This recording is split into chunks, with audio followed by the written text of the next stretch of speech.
Sementara itu, setelah sempat tertahan selama beberapa minggu terakhir, hari ini rupiah dan IHSG dibuka menguat. Pasar keuangan Indonesia belakangan sukses, membuat sebagian orang terpaksa menelan ludah mereka sendiri. Beberapa waktu lalu, lini masa media sosial penuh sesak dengan berbagai narasi yang teramat suram. Rupiah diprediksi bakal terjun bebas tanpa parasut, dan indeks harga saham gabungan yang diramal rontok ke jurang terdalam. Seolah-olah runtuhnya ekonomi nasional hanyalah tinggal menunggu waktu. Namun faktanya kemudian justru berbicara sebaliknya. Rupiah perlahan tapi pasti kembali menunjukkan taring, bergerak menjauhi zona berbahaya dan menguat secara konsisten. Di saat yang sama, bursa saham juga bergerak merayap naik. Bahkan bursa saham nasional berulang kali memecahkan rekor tertinggi baru dan menguji level psikologis yang sebelumnya dianggap mustahil dicapai dalam waktu dekat. Kepercayaan terhadap pemerintah juga semakin kuat, sehingga itu juga berpengaruh terhadap pasar dan juga terhadap penguatan nilai tukar rupiah. Nah, saya pikir kerja-kerja pemerintah akan terus dilakukan.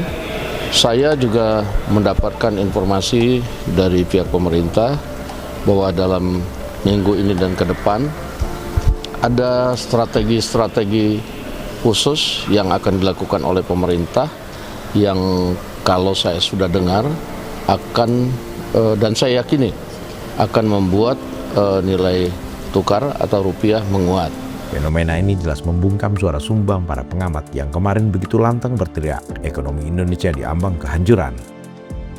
Fakta yang melumat prediksi buruk ini jelas bukanlah kebetulan belaka atau sekedar pemulihan sesaat yang rapuh. Jika membedah situasi secara mendalam, realita hari ini adalah buah manis dari kokohnya ketahanan domestik, langkah-langkah moneter yang taktis, dan penuh perhitungan dari Bank Indonesia, terutama melalui penyesuaian suku bunga acuan yang sangat responsif dalam meredam fluktuasi jangka pendek. Jadi di tahapan pertama, waktu kita menurunkan threshold dari 100.000 ke 50.000, itu berhasil menurunkan rata-rata harian ke sebesar 16 juta US dollar.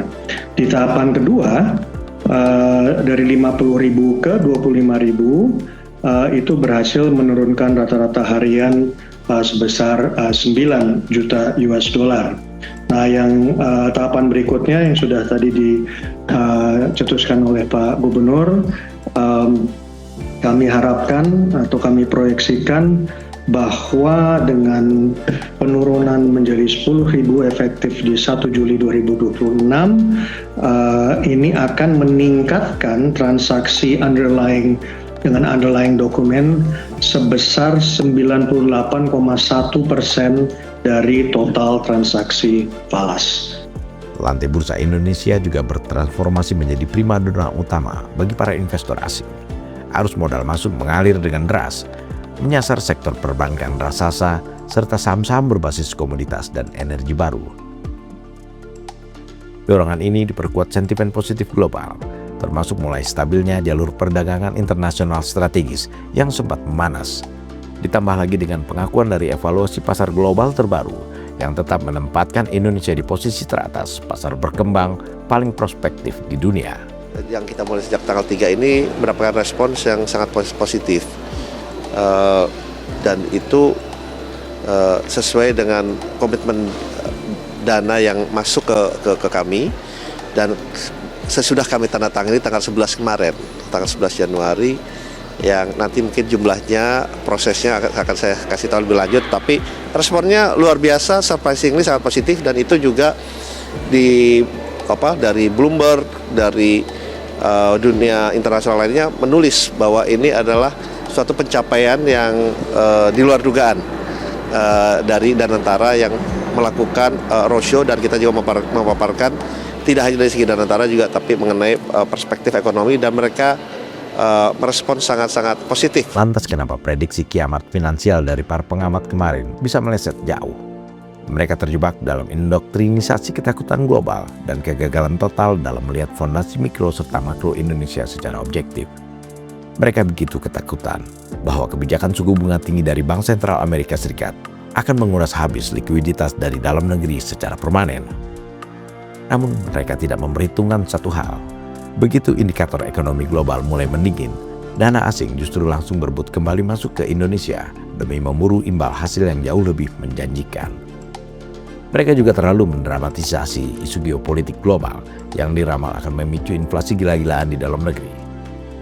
Bauran kebijakan subsidi pemerintah yang tepat sasaran dan stabilitas pangan nasional terbukti ampuh menjaga daya beli masyarakat, sehingga inflasi inti tetap terkendali dengan sangat baik. Nah, dalam hal ini tentu yang dilakukan BI kemarin kan 50 basis poin tidak berdampak.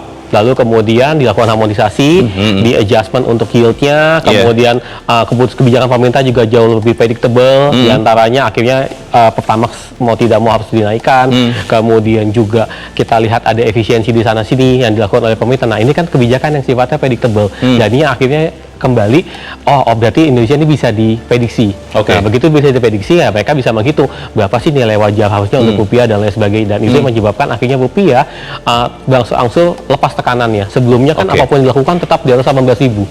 Setelah itu kan langsung mulai turun. Para pengamat pesimis itu juga terlalu gemar menggeneralisasi narasi resesi global. Mereka mengabaikan fakta krusial bahwa dengan pertumbuhan ekonomi yang konsisten berada di kisaran 5%, Indonesia bukanlah negara rapuh, tapi salah satu oase pertumbuhan ekonomi paling stabil di antara negara-negara anggota G20. Menghilangnya suara-suara bising para pengamat pesimistis sebenarnya merupakan bagian dari siklus klasik di pasar keuangan. Di dunia finansial, ketakutan seringkali dijadikan komoditas yang paling mudah dijual untuk mendulang cuan dan perhatian publik. Ketika pasar berbalik arah menjadi sangat bergairah, fenomena amnesia selektif pun terjadi. Para peramal buruk itu mendadak diam dan berpura-pura lupa dengan analisis suram yang mereka agungkan sebelumnya. Mereka gagal memahami karakter ekonomi domestik yang sangat unik, yang digerakkan oleh kuatnya konsumsi dalam negeri serta sektor informal yang memiliki daya kenyal luar biasa terhadap guncangan eksternal. Kini, saatnya mengalihkan seluruh fokus pada rasa optimisme yang rasional dan penuh kebanggaan, karena masa depan ekonomi Indonesia memang sedang berada di jalur yang sangat cerah. Dorongan optimisme ini sejalan dengan sikap tegas Presiden Prabowo Subianto yang berulang kali menekankan bahwa Indonesia tidak boleh bermentalitas lembek. Target pertumbuhan ekonomi tinggi yang dicanangkan bukanlah angan-angan kosong, tapi sasaran yang realistis jika seluruh potensi bangsa dikelola secara mandiri dan berdikari. Prabowo juga menekankan agar Himbara memberi dukungan penuh ke masyarakat, tidak sekedar cari keuntungan. Tadi arahan dari Bapak Presiden kepada seluruh perbankan dan juga Dewan Komisaris dan pimpinan bahwa kita mesti melihat bahwa Indonesia ini secara keseluruhan itu optimis dan sangat baik ke depannya. Nah, oleh sebab itu perbankan juga semata-mata tidak hanya mengejar dari segi laba, tetapi juga harus dirasakan kehadirannya ke masyarakat, ke rakyat dalam bentuk pemberian persamaan kesempatan dari segala lapisan dari UMKM, komersial, maupun korporasi. Indonesia kini mulai dipandang sebagai salah satu tempat berlindung yang aman atau safe haven bagi modal internasional di tengah ketidakpastian dunia. Visi besar negara dalam mempercepat swasembada pangan dan energi menjadi sinyal kuat bahwa struktur dalam negeri kian mandiri. Fondasi ekonomi juga semakin menebal dan tak lagi mudah goyah karena ketergantungan pada barang mentah. Kebijakan ekspor satu pintu pun tak lagi dipandang negatif.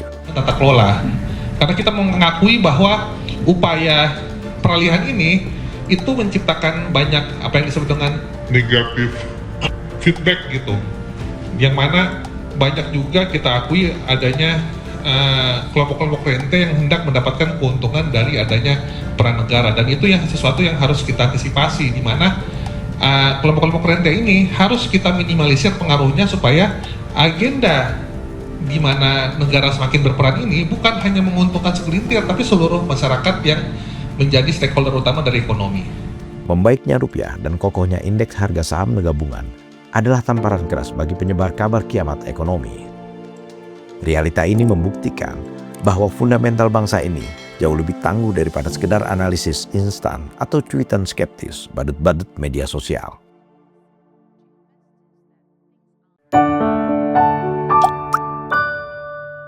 Men of our time.